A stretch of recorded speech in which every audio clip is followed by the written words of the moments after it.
Hiki mai, kake mai rā te motu whānui.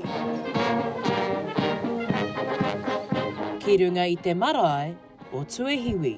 Ko tau te wairua i te mea i tae mai e tahi. Nō reira, koia te mea nui, ko tae mai te iwi.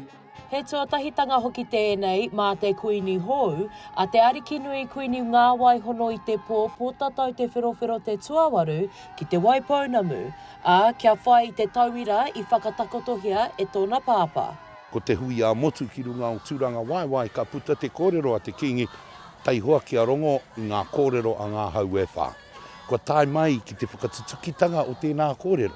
Ko tae ki runga o rātana ki te uru. Ko tae ki roto i a kahungunu a ki te Rāwhiti. Ko tae ki runga i a te arawa, ko tae ki runga i a ngapuhi. Ko tae mai anō rā ki roto i te Waipounamu i tēnei rā. Me te mārama o te honohononga, ko rā kei te kura, te tupuna whāia o mahinarangi, te whāia o Tūāhuriri. E whakakotahitia nei i roto i ngā whakapapa, e whakakotahitia nei i roto i ngā tūmanako mo te koke whakamua o te ao Māori.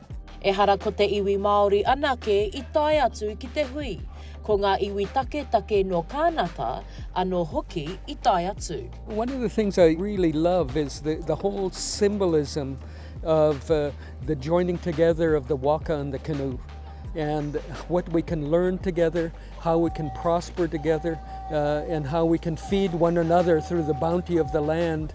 And a lot of that isn't just about economics, it's about putting our minds together and creating a new and different world for us, because I feel right now the world needs more indigenous knowledge.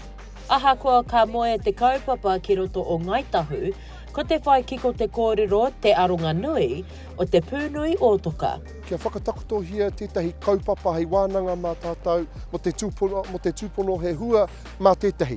Nō reira, i nā ka kitea he hua o roto i enei kōrero, a ka pai hoki tērā ki te kore, he pai hoki te wānanga.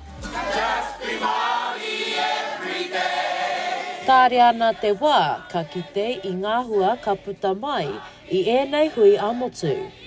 Shakayla Andrews-Alapaki, Tahu News.